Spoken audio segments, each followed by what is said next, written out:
So guys எல்லாருக்கும் வணக்கம். So Nifty 50 levels நம்ம பார்த்துடலாம். நாளைக்கு டியூஸ்டே மார்க்கெட்டுக்கு 1 ஹவர் டைம் ஃப்ரேமில் நம்மளுக்கு நல்ல ஒரு ஒரு பேட்டர்ன் ஃபார்ம் ஆகிட்டு இருக்குது சைட் பேஸில். ஸோ அதை அப்படியே பார்த்தீங்க அப்படின்னா மார்க்கெட் வந்து டுவர்ஸ் டவுன் சைட் போகுது.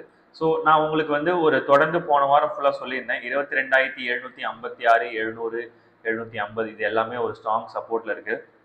அது பிரேக் ஆச்சு அப்படின்னா கண்டிப்பாக மார்க்கெட் கீழே வரலாம் அப்படின்னு சொல்லியிருந்தேன் நான். ஸோ அதே மாதிரி மார்க்கெட் ஓப்பனிங் நல்லா இருந்ததே தவிர அதுக்கப்புறம் உள்ளுக்குள்ளே வர மூவ்மெண்ட்ஸ் வந்து ஒன்றும் பெரிய லெவல்ஸ் மூவ்மெண்ட் இல்லை. Both call option and put option ஒன்றும் பெரிய மூவ்மெண்ட் இல்லை மண்டே மார்க்கெட். ஸோ இதில் பார்த்தீங்க அப்படின்னா நாளைக்கு என்ன லெவல்ஸ் வரலாம் அப்படின்னு பார்த்தீங்க அப்படின்னா இங்கே அப்படியே சொல்கிறேன். மார்க்கெட் வந்து இன்கேஸ் நாளைக்கு வருது அப்படின்னா ஃபஸ்ட்டு இந்த கேப் வந்து ஃபில் பண்ணும். ஓகேங்களா, நாளைக்கு வருது அப்படின்னா. ஸோ அப்போ அதோட ரெசிஸ்டன்ஸ் பார்த்தீங்கன்னா 22,756 தான் ரெசிஸ்டன்ஸ். ஓகேங்களா, அப்படியே வச்சுக்கோங்க. இப்போ சப்போர்ட் பார்த்தீங்க அப்படின்னா நம்மளுக்கு எது வரைக்கும் போகலாம்னா 22,500,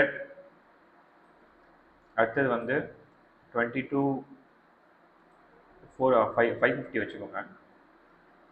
சாரி 450, 400 அடுத்த லெவல், அடுத்த 2 லெவல்.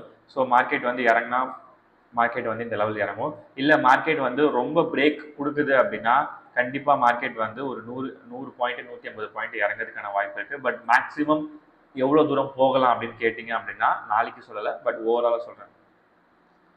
அப்படியே கீழே வந்தீங்க அப்படின்னா நம்மளுக்கு 21,400 இல்லை 21,300 இல்லை 21,500 இந்த மாதிரி ரேஞ்சுக்கு மார்க்கெட் வந்து அப் டு த லிமிட் வரைக்கும் கடைசி வரைக்கும் நம்மளுக்கு வந்து வரதுக்கான வாய்ப்புகள் இருக்குது நல்லா கீழே வந்துச்சு அப்படின்னா. ஓகேவா, ஸோ இப்போதைக்கு நீங்கள் இந்த லெவல்ஸ் வந்து நாளைக்கு போதும் 22,450 இல்லை 22,400 இதை மட்டும் நம்மளுக்கு வந்து லெவல்ஸ் வந்து எடுத்துக்கலாம். ஸோ ஒன்றும் பெரிய மூவ்மெண்ட் இருக்காது மார்க்கெட். ஏன்னா வந்து மார்க்கெட் இப்போ இறங்கும் போது ஸ்லோ பண்ணுறாங்க இல்லையா, நல்லா ஞாபகம் வச்சுக்கோங்க. மார்க்கெட் இறங்கும் போது ஸ்லோவாக இறங்குறாங்க, ஆனால் ஏற்றும் போது பார்த்தீங்கன்னா செம்ம ஸ்பீடாக மறுபடியும் மார்க்கெட் வந்து போக ஆரம்பிக்கும். ஸோ இது மட்டும் மைண்டில் வச்சுக்கோங்க. ஸ்லோவாக பண்ணுங்கள், லாட் சைஸ் கம்மியாக போட்டு பண்ணுங்கள். Okay, thank you guys, see you soon.